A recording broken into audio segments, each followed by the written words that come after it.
Mereka dulunya sahabat sejak kecil, berbagi seluruh masa kecil mereka. Sebuah kejadian tahun itu membuat keduanya berpisah, kenangan indah berubah menjadi luka. Bertahun-tahun kemudian, saat bertemu kembali, hubungan di antara mereka bukan lagi persahabatan murni, melainkan hubungan yang penuh dengan pergulatan antara cinta dan dosa. Dan setelah terjerumus, apakah ada jalan untuk kembali? Dia adalah Sue, berbakat dan tajam, tetapi tumbuh dengan luka hati yang sulit pudar. Orang tuanya meninggal lebih awal dalam kecelakaan lalu lintas yang misterius. Sejak saat itu, dia diadopsi secara rahasia oleh Bai Zhi, teman dekat ayahnya. Kembali setelah lama belajar di luar negeri, Sue membawa kecurigaan tentang kematian orang tuanya dan keinginan untuk menemukan kebenaran. Apakah ayah angkat yang terhormat itu benar-benar tidak bersalah? Kemudian sebuah pertemuan yang penuh perhitungan terjadi di lift di markas Shengyu. Sue bergegas masuk ke dalam lift, begitu tergesa-gesa sehingga dia menabrak seorang pria di dalamnya. Pada saat itu, bibirnya menyentuh kerah bajunya, meninggalkan noda lipstik merah cerah secara tidak sengaja. Pria yang terkena lipstik itu tidak lain adalah Bai Jingde, putra kandung dari Tuan Bai, yang dikenal karena gaya hidupnya yang mewah meskipun ia seorang dokter. Ketika Sue secara resmi diperkenalkan sebagai putri angkat dan juga menjabat sebagai wakil presiden Shengyu, Jingde tiba-tiba menyadari bahwa dia adalah gadis yang dia temui di bar. Matanya menjadi menyelidik, sementara dia terlihat tenang, seolah-olah itu adalah pertemuan pertama mereka. Sejak saat itu, sebuah permainan tarik-menarik tanpa kata dimulai di antara mereka. Dia mencurigainya memiliki niat tersembunyi, sementara dia dengan dingin dan cerdas membalasnya. Di depan ayah dan ibu angkatnya,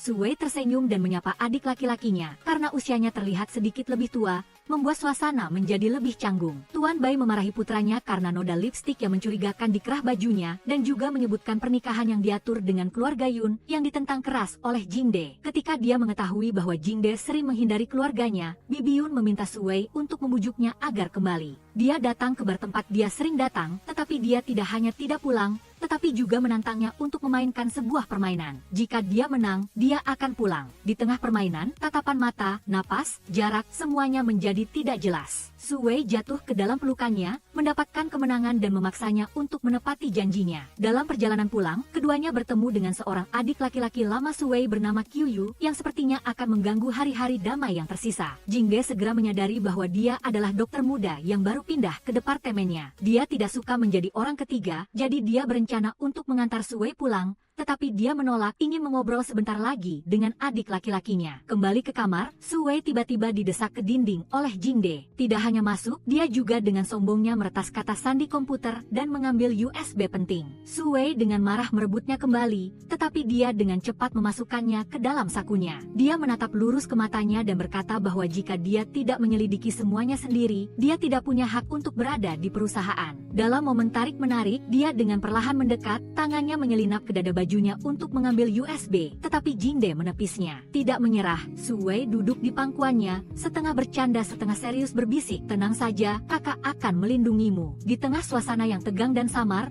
gerakan tak terduga darinya, menyentuh tangannya, membuat Jingde terdiam.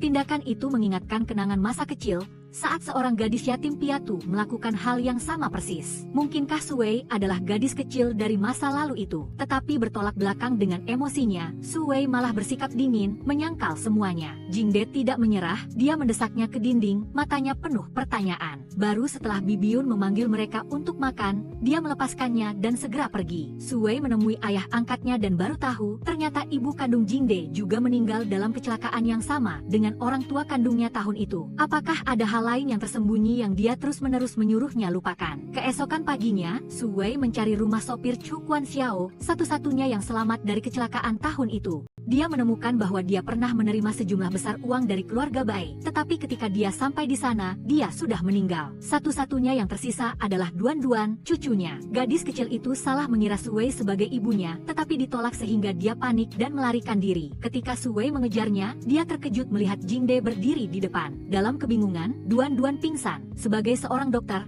dia segera membawa gadis kecil itu ke rumah sakit untuk pertolongan pertama. Saat itu, dia melihat kaki Sue berdarah, jadi dia melepaskan jaketnya untuk menutupi roknya, membawanya ke kamar pribadi dan membersihkan lukanya. Asisten Xie tidak menyangka hari ini akan tiba, jadi dia mengerti dan menyingkir untuk memberikan privasi kepada mereka. Saat membersihkan lukanya, suaranya menjadi pelan, penuh makna. Kau masih berutang jawaban padaku, Suwei. Setelah itu, dia berpesan bahwa sebelum gadis kecil itu bangun, dia tidak boleh pergi, bahkan harus menginap di sana. Ketika dia kembali, Suwei sudah tertidur lelap. Dia diam-diam mengamati wajahnya. Saat itu, tatapannya terhenti pada kalung di lehernya, sebuah benda yang begitu akrab sehingga membuatnya terkejut. Itu adalah benda yang pernah dipakai oleh seorang gadis yatim piatu di masa lalu. Ketika dia menunduk untuk menyentuhnya, Suwei tiba-tiba terbangun, meraih tangannya. Dia melingkarkan tangannya di lehernya, setengah menggoda setengah memperingatkan, adikku, mau apa? Tapi tempat ini sepertinya tidak cocok, kan? Setelah itu, mereka mengunjungi si kecil Duan-Duan. Asisten Xie bertanya siapa gadis ini. Jingde berkata dia memanggilnya ibu, sebelum Suwei sempat mengatakan apa-apa.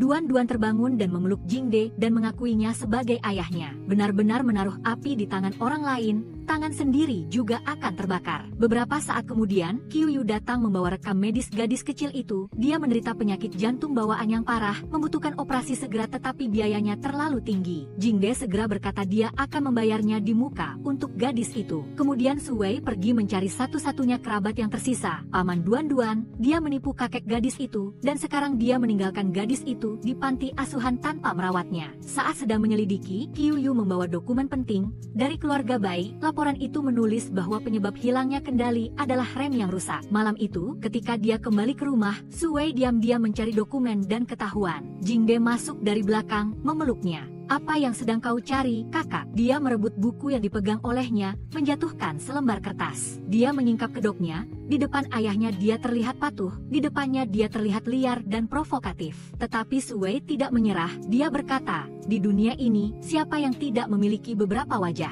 Termasuk kau, dokter yang baik hati di siang hari, dan playboy di malam hari. Tidakkah kau lelah? Setelah dia pergi, Jingde mengambil kertas itu. Dia mulai curiga, mengapa dia ingin mengonfirmasi kembali tanggung jawab dalam kecelakaan tahun itu. Pada saat yang sama, Suwei mengetahui bahwa Zhao Yibin, sebuah mata rantai kecil dalam kasus itu, sekarang memiliki hubungan dengan Shengyu Corporation. Dia mengatur pertemuan dengan Zhao Yibin. Dia pura-pura tidak mengenalinya, bahkan melontarkan kata-kata sugestif secara terang-terangan, berapa harganya semalam. Ketika Suwei serius ingin berbicara, dia malah berpura-pura sopan mengundangnya ke tempat yang lebih tenang. Tepat saat dia hendak memaksanya, Jingde muncul, menghentikannya dan membuat Zhao Yibin terpaksa mundur. Dalam perjalanan pulang, Suwei berterima kasih padanya, tetapi Jingde malah balik bertanya, mengapa dia menyelidiki Zhao Yibin. Ketika dia menyadari bahwa dia tampaknya peduli padanya, Suwei menjadi melunak. Keesokan paginya, Suwei pergi ke rumah sakit untuk menjenguk si kecil Duan-Duan dan melihat Jingde sedang merawat gadis kecil itu, sampai Qiuyu datang. Melihat mereka bertiga tertawa dan berbicara bersama, seperti sebuah keluarga kecil. Hatinya kembali merasakan emosi cemburu dan jengkel yang tak terlukiskan. Kemudian pertemuan dengan teman lama membuat Suwei sangat curiga. Orang tuanya pernah mentransfer semua saham kepada Bai Xi sebelum mereka meninggal. Apakah ini kebetulan atau paksaan? Keesokan harinya di rumah sakit, Suwei datang menemui Jingde. Secara kebetulan melihatnya terlibat dalam perselisihan antara dokter dan pasien. Dia segera masuk untuk menengahi. Tindakan itu mengingatkannya pada gadis kecil dari masa lalu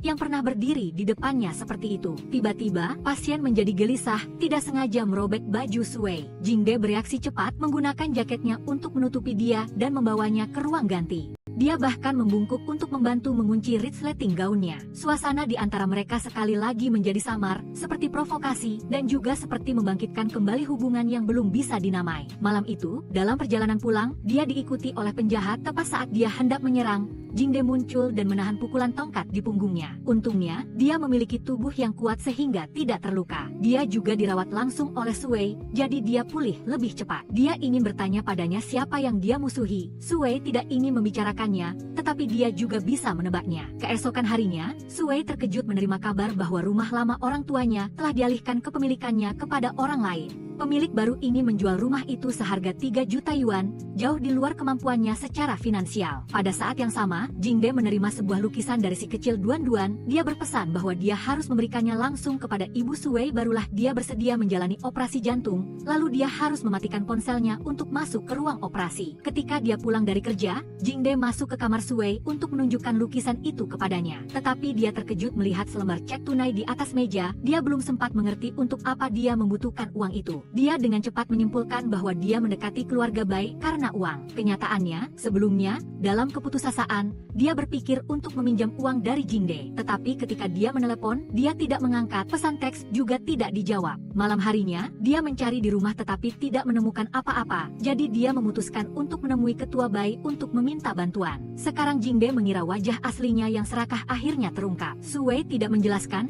hanya dengan dingin merebut kembali cek itu dan pergi. Dia masih mengejarnya, tersenyum sinis bahwa jika dia butuh uang, dia bisa memberikannya karena dia sudah lama tahu bahwa dia adalah orang yang serakah tanpa dasar. Dia hanya menjawab, seperti apapun aku, itu tidak ada hubungannya denganmu. Setelah itu, Jingde ditampar oleh ayahnya, dimarahi karena berani menghina kakak perempuannya. Ketika dia kembali ke kamar untuk memeriksa ponselnya, dia baru melihat pesan dari Suwei yang ingin meminjam uang darinya. Bibiun juga masuk menjelaskan bahwa cek itu dipinjam dari ketua Bai olehnya, semata-mata untuk menyimpan tempat penyimpanan kenangan orang tua kandung yang telah tiada. Menyadari kesalahpahaman yang besar, Jingde segera pergi mencarinya. Pada saat yang sama, Suwei sedang berhadapan dengan Shang Yibin, dalang dibalik serangan terhadapnya. Ia langsung menyiramkan anggur ke wajahnya, menyatakan bahwa jika ia bersedia bekerja sama dan mengungkapkan kebenaran tentang kecelakaan di masa lalu, ia tidak akan menuntutnya, bahkan akan memberinya imbalan yang besar. Namun, sebelum kesepakatan itu bisa terwujud, Jingde tiba-tiba muncul, memaksa Zhang Yibin untuk mundur. Melihat Suwei yang tidak enak badan, Jingde menggendongnya pulang. Dalam perjalanan, ia dengan lembut meminta maaf, dan ia pun tersenyum menerimanya. Sementara itu, operasi Duan-Duan juga berjalan dengan baik. Ia segera pulih dan bermain di luar dengan Qiuyu. Tapi begitu melihat ayah Bai datang, gadis kecil itu langsung memeluknya, tidak butuh permen dari paman Qiuyu, dan terus bertanya di mana Ibu Su. Jingde memeluknya dan berkata ibunya sakit selama beberapa hari, jadi tidak bisa datang menjenguk. Qiuyu yang mendengarnya juga khawatir dan ingin menjenguk, tapi Jingde mengatakan itu bukan urusannya. Dia memiliki saya untuk merawatnya.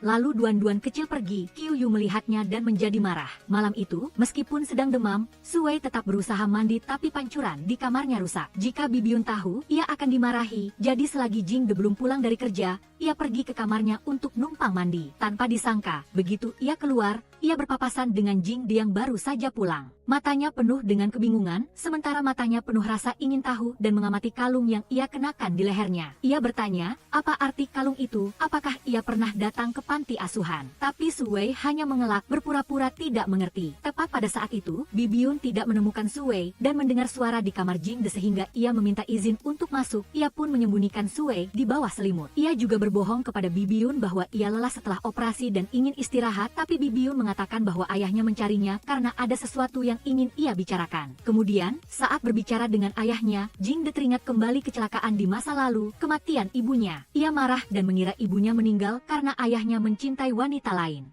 Namun kali ini, kebenaran terungkap bahwa ibunya sendiri yang mengemudikan mobil dan menyebabkan kecelakaan yang menewaskan 3 orang, termasuk orang tua Suwei. Ia seperti disiram air dingin, menyadari bahwa ia telah salah menyalahkan Suwei selama ini. Keesokan harinya, Suwei membawa cek untuk membeli kembali rumah lamanya, tetapi diberitahu oleh pemilik rumah bahwa ia tidak akan menjualnya lagi. Ternyata putranya telah dilunasi semua utangnya, diam-diam dibantu oleh Jingde. Malam itu, ketika mereka berdua bersama, ia merawatnya seperti orang yang benar-benar dicintainya, terlepas dari penyakit atau jarak. Bibiun menyaksikan adegan itu, tidak bisa menyembunyikan kekhawatirannya. Keesokan harinya, ia mencari Jingde untuk mengingatkannya bahwa antara ia dan Suwei adalah hubungan kakak adik, belum lagi ia juga memiliki pertunangan dengan Sasa, keponakannya, yang akan segera kembali ke negaranya. Tetapi Jingde dengan tegas menyatakan bahwa ia tidak akan membiarkan siapapun mengatur pernikahannya. Jika dipaksa, ia bersedia membatalkan pertunangannya. Tetapi ia menolak. Ia mengatakan bahwa di masa lalu, orang tua Suwei pernah membantu perusahaan mereka mengatasi krisis. Sekarang saatnya ia mengembalikan apa yang seharusnya menjadi miliknya. Hal itu membuat hati Suwei luluh, tetapi masih ada satu kecurigaan yang belum terungkap. Siapa dalang di balik kecelakaan tahun itu? Saat itu, ia menerima telepon dari Shiezan,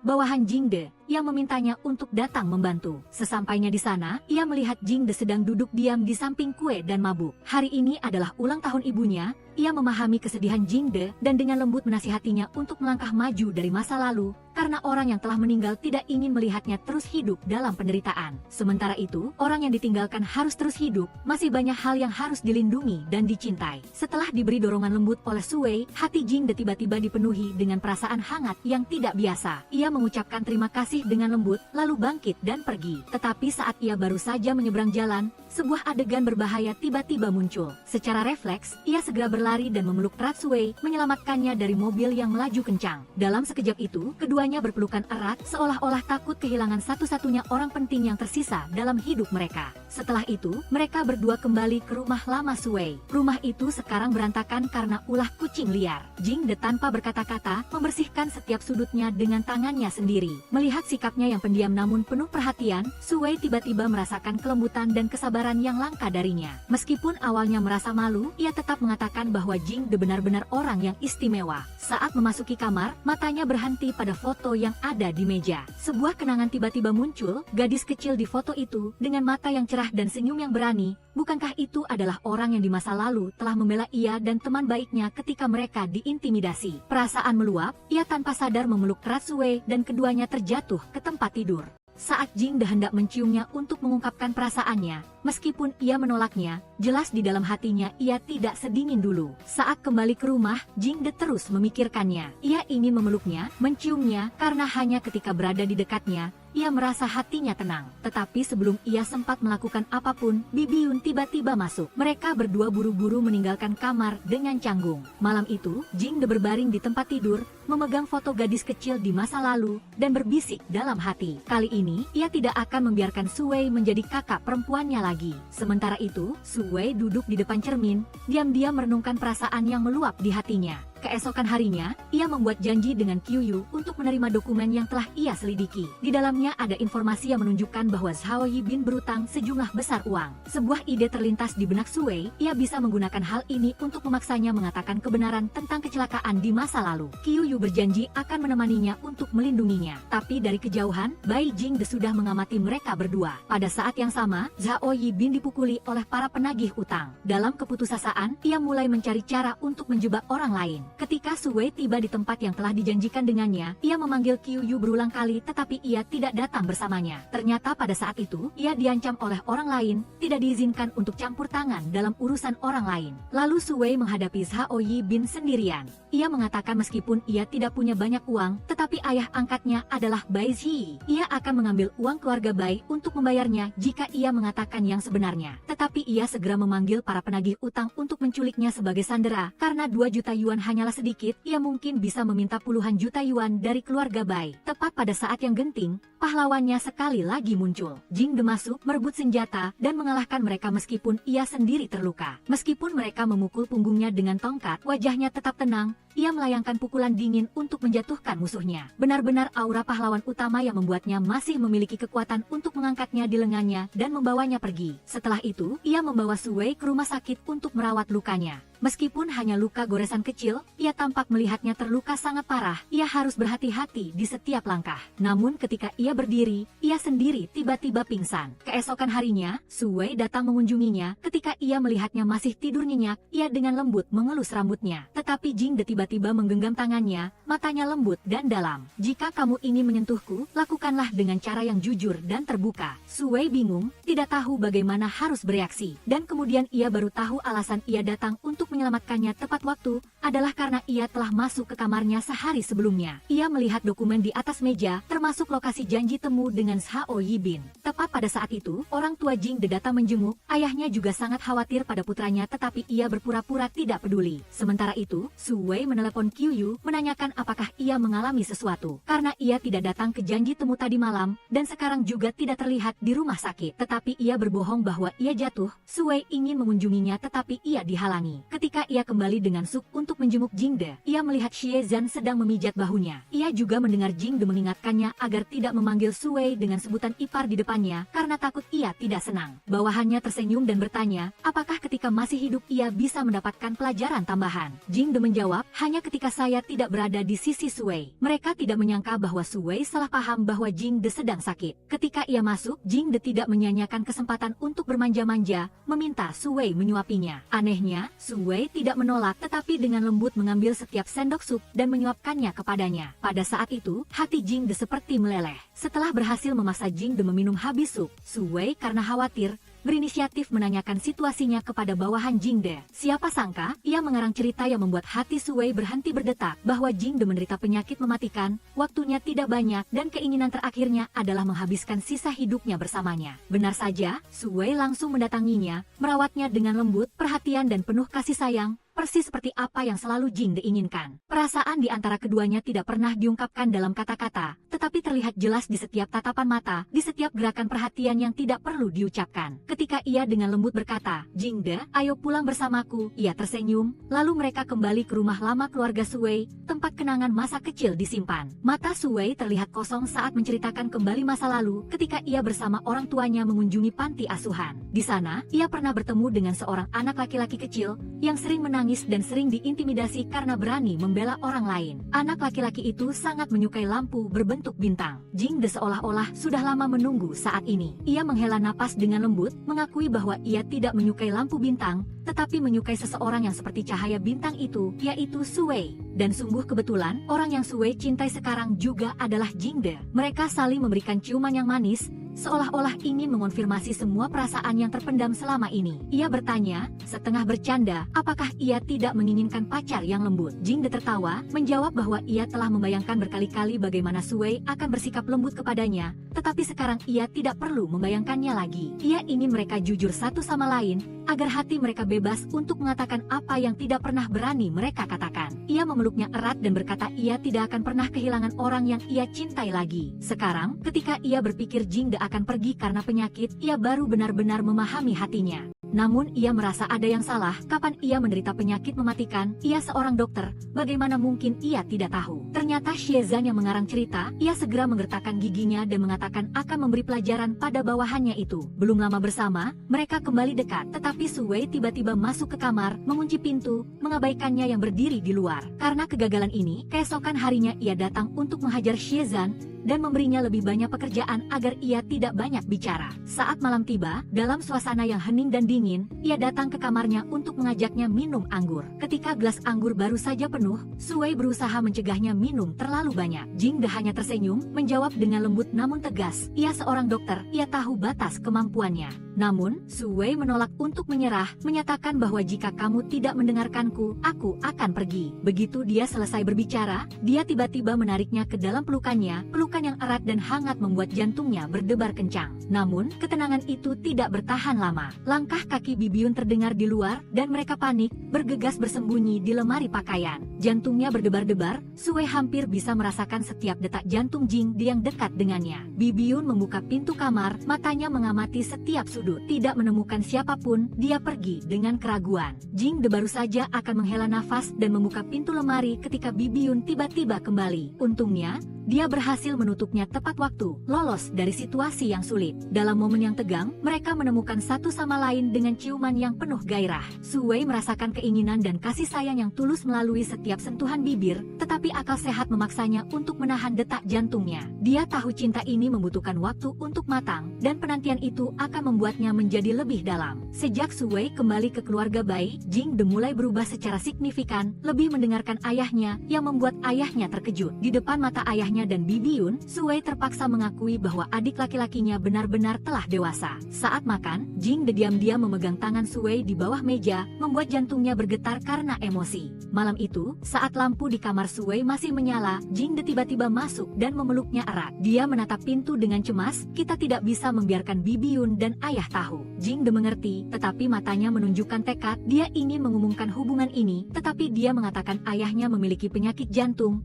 harus menunggu waktu yang tepat. Keesokan paginya, sarapan berjalan seperti biasa, hanya hati mereka berdua yang berdebar lebih kencang dari sebelumnya. Jingde menawarkan untuk mengantar Suwei bekerja, tetapi dia menolak karena khawatir Bibiun akan curiga. Tanpa menyerah, dia membungkuk dan mencium pipinya dengan lembut, sebuah gerakan yang lembut dan penuh tekad. Saat itu, Tuan Yi keluar dari pintu, tanpa sengaja menyaksikan semuanya. Malam harinya, meskipun jadwalnya padat, Suwei membatalkan semuanya untuk pergi berkencan. Namun, ketika Jingde hendak pulang untuk berganti pakaian, dia dihentikan oleh ayahnya yang menampar wajahnya. Tuan Yi menyebutkan bahwa Sasa akan kembali ke negara itu dan mengumumkan bahwa pernikahan telah diatur. Meskipun demikian, Jingde tetap menegaskan bahwa dia hanya akan menikahi orang yang dia cintai, yaitu Suwei. Tuan Yi dengan marah melarangnya bertemu Suwei, bahkan mengirim 2 pengawal untuk mengawasinya, menyita ponselnya dan mengunci dia di hotel. Sementara itu, Suwei duduk menunggu di kafe favorit, hatinya penuh dengan antisipasi. Ketika bunga dibawa, dia tersenyum, berpikir bahwa dia telah datang. Namun, saat dia mengangkat kepalanya,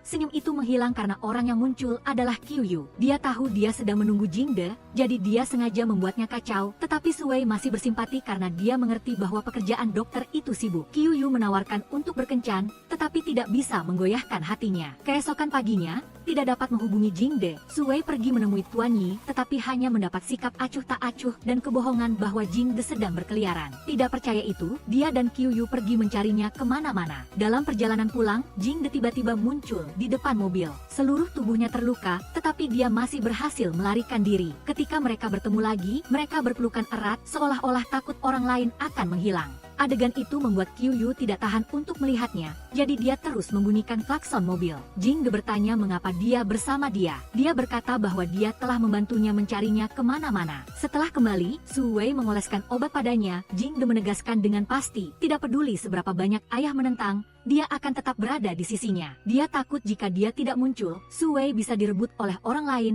terutama Qiuyu yang selalu berada di dekatnya. Tetapi Suwei dengan tegas mengatakan bahwa dia hanya menganggap Qiuyu sebagai adik laki-laki, dan hati ini hanya milik Jingde. Mereka tidak tahu bahwa Qiuyu telah menguping seluruh percakapan. Mendengar Suwei mengatakan dia akan menjaga jarak, Qiuyu menjadi sangat marah. Keesokan harinya, Suwei pergi menemui Tuan Yi, meminta maaf karena hubungan antara dia dan Jingde terlalu tiba-tiba, khawatir akan memengaruhi perusahaan Shengyu. Dengan perasaan berat, dia memutuskan untuk mengundurkan diri, rela mengorbankan pekerjaan yang dia cintai hanya untuk mempertahankan cinta. Tetapi Tuan Yi tidak setuju, bahkan menyatakan bahwa mereka berdua hanya bisa bersama setelah dia meninggal. Di hadapan pertanyaan Suwei, dia akhirnya mengakui bahwa dia adalah putri kandungnya. Di masa lalu, ibunya meninggal saat melahirkannya, dan dia terpaksa menikah dengan keluarga Fan, jadi dia harus menitipkannya pada pasangan Suan untuk dibesarkan. Meskipun pasangan Suan telah meninggal, Tuan Yi masih tidak bisa mengungkapkan identitas asli Suwei. Hanya bisa mengakuinya sebagai anak angkat untuk membawanya kembali ke keluarga Bai. Di dalam hatinya, dia masih merasa bersalah karena membiarkannya hidup jauh darinya di masa lalu, tetapi karena pasangan Suan mencintainya seperti anak kandung, dia tidak ingin kebenaran yang pahit itu melukainya lebih dalam. Mengetahui bahwa dia dan Jingde adalah saudara tiri, Suwei merasa seperti jatuh ke dalam jurang. Dia tidak tahu bagaimana harus menghadapi Jingde. Satu-satunya cara adalah menjauh darinya,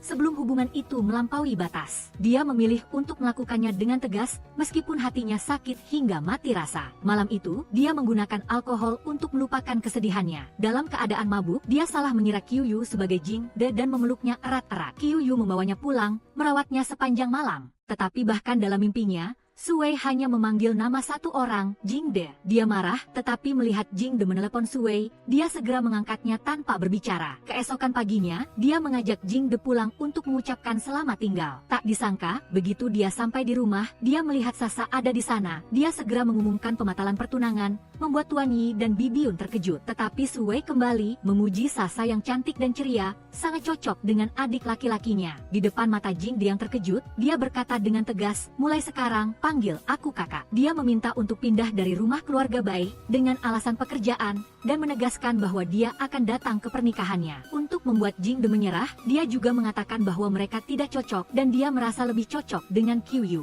Jingde marah, menciumnya secara paksa, dia menamparnya, dan dengan dingin menyatakan, kita hanya saudara. Dia curiga ada paksaan dari Tuan Yi, tetapi dia menyangkalnya, hanya mengatakan singkat, aku sudah lelah. Meskipun demikian, Jingde masih tidak percaya, dia tahu dia menyembunyikan penderitaan yang dalam. Suwei kembali ke rumah lamanya, minum untuk melupakan kesedihannya, siapa sangka teman dekatnya, Ning Ning, datang berkunjung. Suwei mencoba berpura-pura baik-baik saja, tetapi Ning Ning memeluknya erat dan menghiburnya, aku tahu semuanya akan baik-baik saja. Sementara itu, Jingde pergi ke bar untuk minum, Sasa melihatnya dan segera datang untuk menghentikannya. Tidak lama kemudian, Suwei dan Ning Ning juga memasuki bar. Bertemu Jingde lagi, Suwei mencoba menghindar, tetapi Ning Ning menahannya dan menantangnya minum. Sasa tidak tahan melihatnya, jadi dia berbicara untuk menghentikannya. Suwei dengan acuh tak acuh menjawab, Sasa harus khawatir menjaga calon suaminya. Beberapa saat kemudian, Qiuyu juga datang. Suwei berdiri untuk pergi, tetapi jatuh.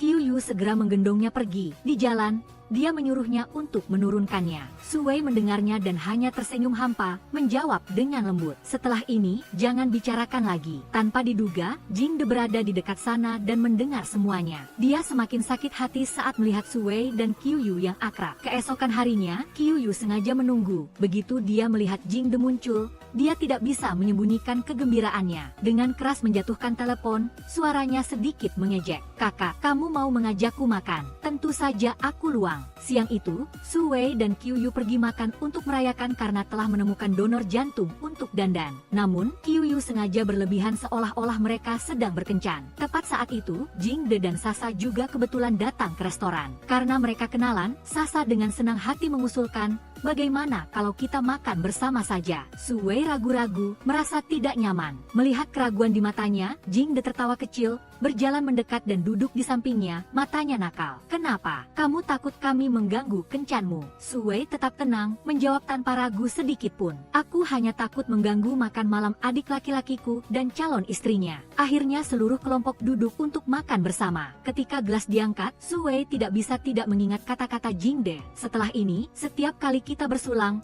kamu harus menciumku sekali." Hatinya sakit, perasaannya campur aduk. Dia tetap tenang, dia berdiri untuk meminta izin ke toilet. Jing De segera mengikutinya. Sasa juga ingin berlari mengejarnya tetapi dihentikan oleh Qiu Yu. Ternyata, mereka berdua pernah saling kenal. Setelah Sasa kembali ke negara itu, Qiu Yu mencarinya untuk bekerja sama dengan tujuan yang tidak sederhana, yaitu masing-masing mengambil apa yang mereka inginkan. Di toilet, Su Wei jatuh ke dalam keadaan depresi, membutuhkan bantuan obat. Jing De masuk, matanya panik ketika melihat dia sedang minum sesuatu. Dia bertanya bertubi-tubi, tetapi Su Wei hanya tersenyum hampa. "Apa hubungannya denganmu?" Di luar, dia beralasan tidak enak badan untuk minta pulang lebih awal, menolak tawaran Jing De untuk mengantarnya pulang dan meminta Qiu Yu untuk mengantarnya sebagai gantinya. Dia hanya bisa diam menatap bayangannya yang menghilang, hatinya seperti tercekik. Qiu Yu mengantarnya pulang, dia ingin tinggal untuk merawatnya tetapi diusir tanpa ampun, tidak bisa menahannya. Hanya sesaat kemudian, Jing De sudah tiba di rumah Su Wei. Dia mengetuk pintu, penuh kekhawatiran. Begitu pintu terbuka, dia hendak menutupnya tetapi dia dengan cepat menahannya, matanya penuh perhatian dan amarah. "Malam ini wajahmu tidak terlihat baik sama sekali. Kamu baik-baik saja?" Namun, Su Wei hanya mengerutkan bibirnya dan tersenyum hampa. Suaranya sedingin es, "Aku baik-baik saja. Hanya saja setiap kali aku melihat orang yang sangat aku benci, tubuhku bereaksi seperti ini." Kata-kata dingin itu seperti pisau yang merobek hati Jing De. Meskipun sakitnya sampai sesak napas, dia masih berusaha bertanya mengapa dia begitu kejam padanya. Tetapi Su Wei hanya mengerutkan bibir, matanya dingin, mengatakan bahwa cinta di masa lalu hanyalah lelucon. Dia bersikeras mengusirnya, tanpa sedikit pun kerinduan. Jing De tidak bisa percaya itu adalah kenyataan. Dia sedikit gemetar, masih keras kepala, "Aku tahu kamu tidak benar-benar mengatakannya." Tetapi jauh di lubuk hati Su Wei, setiap kata yang dia ucapkan seperti pisau yang menusuk kembali ke hatinya sendiri.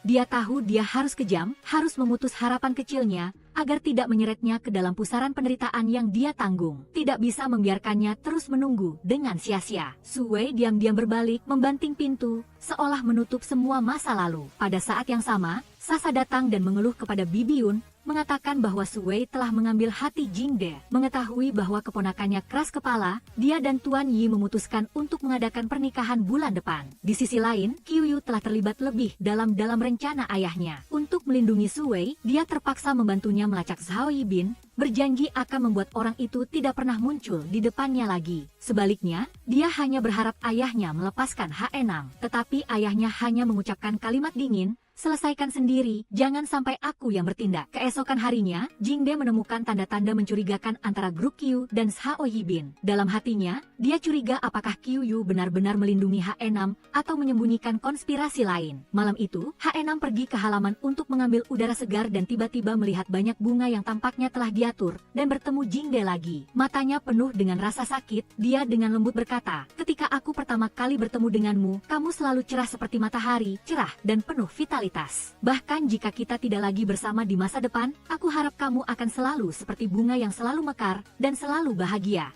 Kata-kata tulus itu membuat hati H6 hancur, air matanya jatuh diam-diam, tetapi dia tetap menguatkan hatinya. Dia berkata dengan dingin, "Jika kamu masih mengikutiku, aku akan melapor ke polisi." Dia masih bersikeras bertanya mengapa H6 memperlakukannya seperti itu, tetapi dia hanya menjawab dengan dingin, "Perasaan yang aku miliki untukmu di masa lalu hanyalah lelucon." Kemudian dia pergi dengan linglung, tetapi sebelum dia keluar dari gerbang, dia mendengar teriakannya. Dia bergegas kembali untuk melihat dan menemukan keran air menyembur. Dia menutupi H6 dengan jaketnya, lalu mengambil ujung jaket untuk mengikat bagian yang bocor. Air membasahi bajunya, memperlihatkan dadanya yang samar. Mereka berdua menjadi sangat dekat. Namun dia tiba-tiba tersadar. Berjalan ke kamar, dia memegang kontrak pengalihan saham ayah angkatnya di tangannya. Dia berkata bahwa dia ingin tahu apa harga perpisahan mereka. BCH King C, kamu sebanding dengan jumlah saham ayah di grup Sheng Yu ini. Jingde bergegas kembali untuk menanyai ayahnya. Dia masih berpikir bahwa ayahnya memaksa H6 untuk meninggalkannya. Tetapi ayahnya juga mengumumkan tentang upacara pernikahannya dan Sasa bulan depan. Dia berkata dengan pahit bahwa jika ayahnya bisa menyuap H6,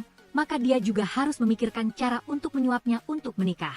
Kemudian dia mencari Hao Fei, berniat untuk menghadapi dia, ingin tahu alasan dia mendekati H6, tetapi dia diejek bahwa selama waktu di luar negeri, Hao Fei selalu berada di sisi H6 untuk merawatnya. Jadi orang asing seperti BCH King C yang baru menjadi adik laki-laki selama beberapa hari tidak cukup layak untuk dibandingkan. Setelah itu, dia pergi dengan percaya diri ke tempat H6 untuk membuatnya bahagia. Tetapi begitu dia melihat Jingde mengikuti, dia pura-pura matanya kemasukan debu agar H6 meniupnya. H6 melihat Jingde datang, lalu menggandeng tangan Hao Fei masuk ke dalam rumah untuk berbicara. Mereka minum dan berbicara bersama sampai larut malam. Jingde menunggu di luar untuk waktu yang lama lalu pergi. Sesampainya di rumah, dia diikuti. Sasa ingin Jingde mencoba sup yang dia pelajari untuk dimasak sepanjang hari ini. Namun dia bersikeras mengulangi, hanya menganggapnya sebagai adik perempuan, melindunginya sejak kecil juga karena itu. Dan dia mencintai H6, Sasa segera mengeluarkan ponselnya untuk menunjukkan padanya. H6 bersandar di bahu Hao Fei. Dia telah mengumumkan secara publik bahwa H6 adalah kekasihnya di halaman pribadinya. Dia melihat foto itu dan sangat terkejut, sangat sedih. Tetapi dia tetap memutuskan untuk tidak menyerah. Keesokan paginya dia bergegas pergi untuk membeli cincin Dior,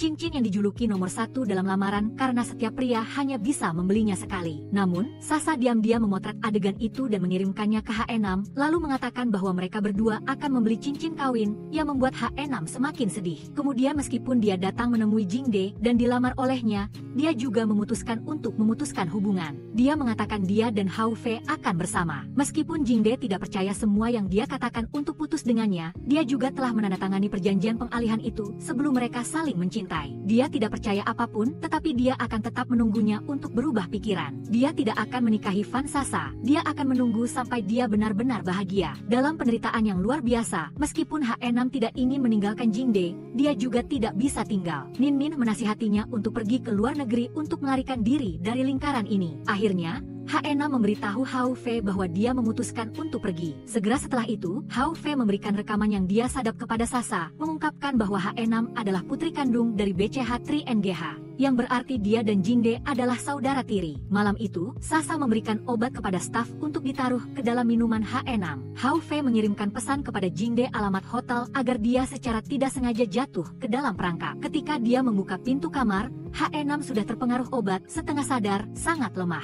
Tepat pada saat itu, para wartawan menyerbu. Dari luar, ketukan pintu yang terburu-buru terdengar. Keesokan paginya, H6 dirawat di rumah sakit. Jingde menanyai Tuan BCH dan kebenaran dikonfirmasi. H6 memang putri kandungnya, tetapi dia awalnya ingin menyembunyikannya di bawah identitas anak angkat. Jingde menyalahkan ayahnya dengan sedih, mengapa tidak memberitahunya lebih awal sehingga dia harus menanggung semuanya sendiri. Setelah mengetahui hasil perawatan, Jingde baru tahu bahwa H6 menderita depresi berat. Di luar dia terlihat bahagia tetapi jiwanya hancur. Dia menyesal karena pernah mendorongnya menjauh tanpa menyadarinya. Ketika Sasa datang ke rumah sakit, Hao Fei menariknya keluar untuk menanyai apakah dia telah memberikan obat kepada H6. Bagaimana jika mereka berdua benar-benar melakukan sesuatu satu sama lain? Sasa dengan terus terang mengakui jika tidak bertindak keras, bagaimana dia bisa mendapatkan apa yang dia inginkan. Selain itu, dia pikir dia yang akan masuk ke sana. Siapa sangka dia malah memanggil Jingde. Hao Fei dengan tegas memperingatkan Sasa, dia tidak diizinkan untuk menyakiti H6 lagi. Pada saat yang sama, Nin masuk, melihat H6 masih belum bangun, lalu menampar Jingde. Dia menyalahkannya karena H6 telah memutuskan untuk pergi ke luar negeri untuk menghindari terlibat dalam pernikahannya, namun hasilnya malah jadi seperti ini. Keesokan harinya, Jingde diam-diam mengambil sampel untuk tes DNA. Pada saat yang sama, Hao Fei membawa On-On untuk mengunjungi H6. Sebelum datang dia sudah berpesan kepada anak itu untuk tidak menyebut ayah BCH, karena ayah BCH telah melakukan kesalahan. Jika disebut maka ibu H6 akan sedih. Tetapi setelah sampai di sana dan mengobrol beberapa kalimat, anak itu bertanya-tanya apakah ayah BCH akan menikah. Kata-kata itu membuat H6 dan Hao Fei terdiam. Setelah beberapa saat H6 baru bisa tenang untuk membenarkan, anak itu kembali bertanya mengapa ibu tidak menikah dengan ayah. Hao Fei hanya ingin membungkamnya dan mengeluarkannya dari sini tetapi tidak bisa. H6 berkata ibu adalah kakak perempuan dari ayah BCH. Pernikahan akan memberkati ayah. Hari itu On-On juga akan datang dengan sangat cantik ya. Sementara di pihak Jingde, BCH Tri NGH memberikan jadwal pernikahan kepadanya tetapi dia tetap bersikeras untuk tidak menikahi orang yang tidak dia cintai. Tetapi ayahnya berkata itu akan baik untuk H6, menyuruhnya untuk memikirkan kakak perempuannya. Dia pun ragu-ragu. Kemudian ketika hasil mengkonfirmasi bahwa BCH Tri NGH dan H6 benar-benar memiliki hubungan darah, dia merasa sakit hati. Dia datang ke rumah sakit untuk mengunjunginya, memanggilnya kakak perempuan, sebuah kata yang sangat menyakitkan. Dia dengan polos berpikir dia bisa melindunginya, tetapi dialah yang paling menyakitinya. Dia hanya berharap dia bisa bangkit dengan kuat, seperti dulu dia adalah H6 kecil yang selalu berani menghadapi semua kesulitan. Tetapi sekarang, harga dari cinta terlarang itu adalah rasa sakit yang tidak bisa mereka hapus. Setelah keluar dari rumah sakit, H6 lebih stabil. Tetapi setelah mengantar Hao Fei pergi, Jingde bergegas, meninju wajahnya. Dia hampir meraung, kamu berani menyakiti H6, kamu pikir aku tidak tahu siapa yang menelepon wartawan ke hotel malam itu. Dia juga diberi obat olehmu, dia hampir mati. Hao Fei tidak menyangkalnya. Dia berkata bahwa dia melakukan itu agar Jingde benar-benar melepaskan H6. Dia menunjuk langsung ke Sasa sebagai orang yang memberikan obat, sementara dia hanya ingin menciptakan kejutan untuk memaksa H6 keluar dari kehidupan Jingde. Setelah kembali ke rumah, Jingde menghadapi Sasa. Dia mengungkap semua triknya yang keji, meskipun Sasa tetap menyangkal. Tapi kali ini, dia tidak lagi sabar. Demi Divan, aku sudah mengabaikannya. Tapi jika kamu berani menyentuh H6 lagi, aku tidak akan mengampunimu lagi. Sasa menahannya dalam keputusasaan, tetapi Jingde dengan dingin mengucapkan kata-kata yang tegas, aku tidak akan menikahimu. Kata-kata itu seperti pisau yang menusuk hati Sasa, tidak bisa mendapatkan hati Jingde. Dia sekali lagi memilih cara yang hina, menaruh obat ke dalam anggur. Dia mengirim pesan, memanggil Jingde untuk datang, tetapi kali ini, dia telah sepenuhnya memblokir kontak. Putus asa. Sasa menelepon Hao Fei, suaranya tercekat bercampur dengan rasa sakit dan kemarahan. Karena kamu aku dan Jingde menjadi seperti ini. Sekarang dia telah meninggalkanku, aku tidak ingin hidup lagi. Hao Fei bergegas untuk menemukannya. Tak disangka, ketika sampai di sana, Sasa sudah mabuk, matanya merah. Kemarahan dalam dirinya membara, apa yang baik dari Jingde sehingga semua orang ingin mendapatkannya. Dalam kemarahan, Hao Fei mengambil gelas anggur dan meminumnya sekaligus, tanpa menyadari bahwa itu adalah gelas anggur yang telah diberi obat secara diam-diam oleh Sasa. Tak lama kemudian, tubuhnya mulai memanas, kepalanya pusing. Sasa dengan suasana hati yang kacau, bercampur dengan efek alkohol, salah mengira dia adalah Jingde. Dalam momen kebingungan dan kekacauan itu, mereka berdua jatuh ke dalam satu sama lain, membiarkan emosi dan nafsu hanyut membawa semua batasan dan akal sehat. Beberapa hari kemudian, ada hasil tes darah penting lainnya yang mengonfirmasi bahwa dia dan Tuan NGH sama sekali tidak memiliki hubungan darah. Divan juga mengakui kejahatan ini ketika dia menyembunyikan cerita kakak perempuannya, mantan istri Tuan BCH, selama bertahun-tahun. Tetapi Tuan BCH tidak menyalahkan mantan istrinya dan istrinya saat ini, dia menyalahkan dirinya sendiri karena tidak mencintai orang yang berada di sisinya sehingga dia melakukan hal itu.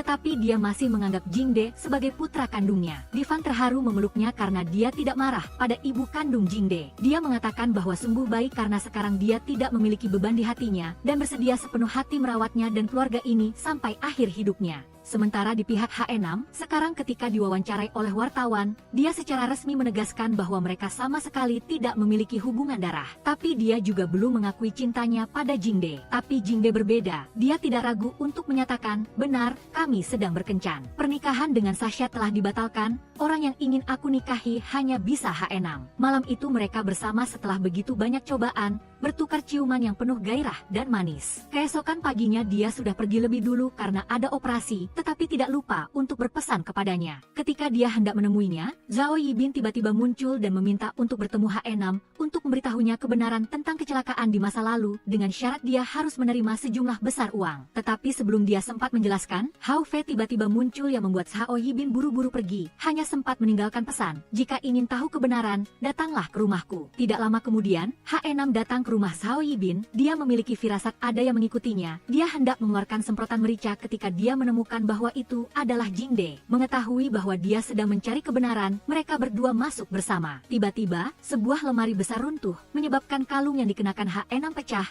mengungkapkan kartu memori yang telah lama tersembunyi. Saat membuka kartu memori, mereka menemukan informasi berharga, foto ayah Sui, Paman Yi, dan seorang pria yang diidentifikasi oleh Bai Jingde sebagai Qiu Sheng, ayah dari Qiu Yu. Sebelumnya, ketiganya pernah bersama-sama mendirikan proyek malaikat untuk membantu anak-anak yatim piatu dan menyerahkannya kepada Qiu Sheng untuk dikelola. Namun, sejak kecelakaan misterius itu, proyek tersebut dihentikan. Ada juga file yang dienkripsi di dalam kartu. Mengingat rahasia kecil yang pernah disebutkan ayahnya, Sui mencoba memasukkan tanggal lahir orang tuanya dan dirinya sendiri. Kata sandi itu membuka video yang merekam ayahnya menemukan Qiu Sheng sedang melakukan korupsi dan memintanya untuk mengaku. Mereka perlahan-lahan mulai curiga bahwa Qiu Sheng lah yang menyebabkan kecelakaan itu untuk menutupi kejahatannya. Namun, bukti ini tidak menunjukkan wajah Qiu Sheng dari depan, sehingga sulit untuk segera diserahkan kepada polisi. Keesokan harinya, Su Wei membuat janji untuk bertemu Qiu Yu, berharap untuk belajar lebih banyak tentang ayahnya. Tapi Qiu Yu menghindar, mengalihkan topik pembicaraan dan bertanya apakah dia benar-benar tulus pada Jingde. Su Wei menegaskan bahwa dia mencintai Jingde dan hanya menganggap Qiu Yu sebagai keluarga. Saat itu, Jingde datang dan berada di sisi Su Wei. Melihat keintiman di antara keduanya,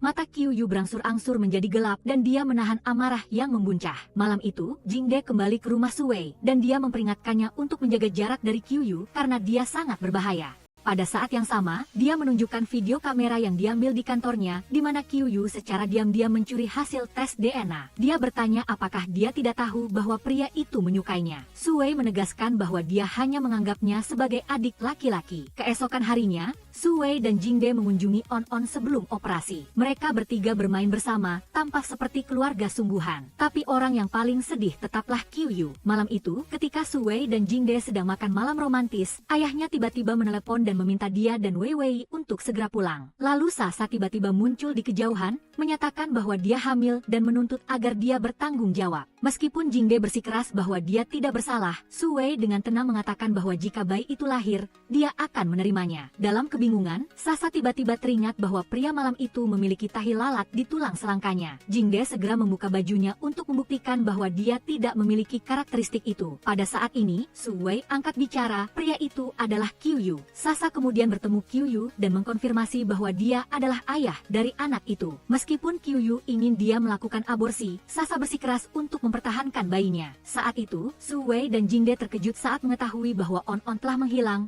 dan Qiu Yu juga tidak dapat dihubungi. Ternyata, Qiu Sheng telah menangkap Qiu Yu, memintanya untuk mengambil kartu memori dari Su Wei sebagai ganti keselamatan anak itu. Meskipun dia memohon ampun untuk On-On karena hari ini dia harus menjalani operasi, pria itu tidak peduli dan mengungkapkan sesuatu yang mengejutkan, ibu kandung Qiu Yu meninggal di panti jompo. Dia selalu menggunakan ibunya untuk mengancamnya, dan bahkan Qiu Yu bukan anak kandungnya, jadi dia tidak akan mengasihani ibu dan anak itu. Qiu Yu memikirkan satu-satunya kerabatnya, yang juga telah pergi dan hatinya hancur. Kemudian sebuah kecelakaan terjadi yang secara tidak sengaja menyebabkan Sasa kehilangan bayinya. Di sisi lain, saat keduanya pergi ke rumah Qiu Yu, mereka menemukan alat penyadap yang pernah dipasang Qiu Yu untuk mengawasi Su Wei. Dia sangat kecewa dengan adik laki-lakinya, tetapi sekarang dia dan On-On sama-sama menghilang. Dia marah sekaligus khawatir. Sekembalinya ke rumah, saat Su Wei sedang beristirahat, Jingde menerima pesan misterius yang memintanya untuk pergi ke gudang sendirian untuk menyelamatkan On-On. Begitu dia tiba, dia langsung dipukul hingga pingsan oleh Qiu Yu. Su Wei bangun dan tidak menemukan Jingde dimanapun,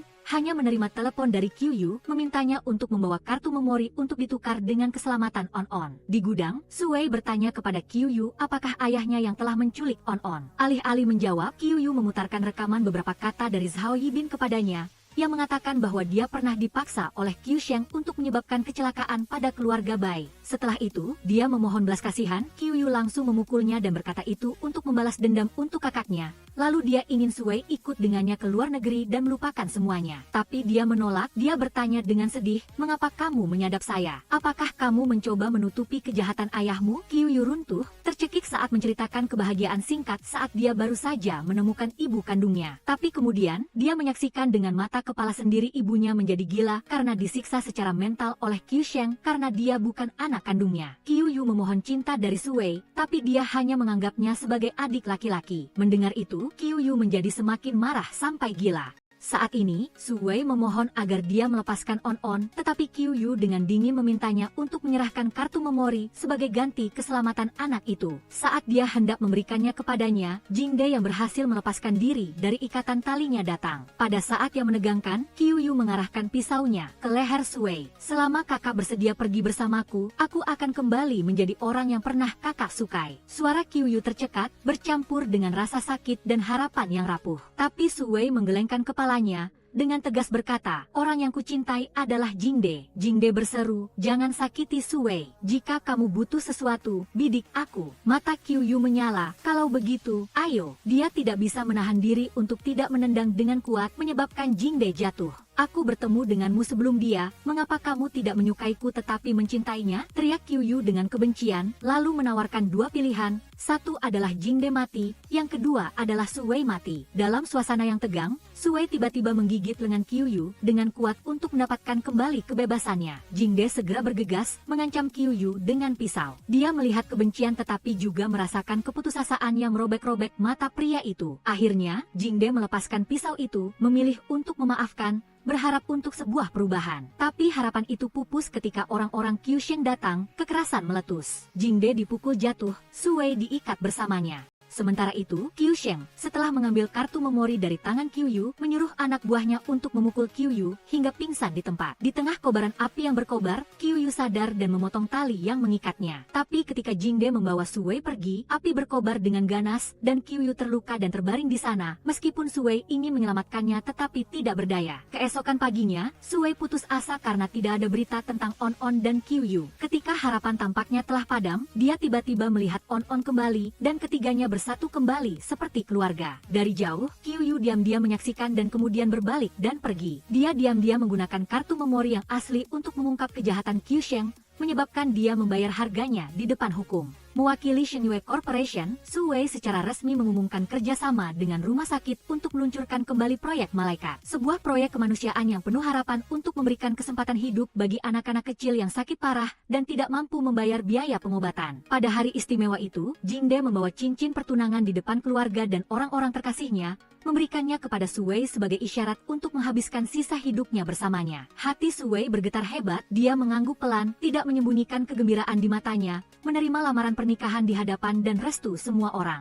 Mereka bertukar cincin, simbol cinta abadi, dan kemudian bersatu dengan ciuman yang sakral. Si kecil On-On berlari dan memeluk keduanya dengan erat, seolah membuktikan bahwa sebuah keluarga telah benar-benar terbentuk. Dia secara resmi menjadi anak angkat Sui dan Jingde, sebuah keluarga kecil yang penuh dengan cinta. Di kejauhan, Sasa diam-diam berbalik, terkadang melepaskan adalah cara untuk menemukan kebahagiaan. Gambar keluarga Ibu Su, Ayah Bai, dan si kecil On-On bersama-sama mengakhiri perjalanan film. Jangan lupa untuk menekan tombol suka atau tinggalkan komentar di bawah video agar kami tahu perasaanmu.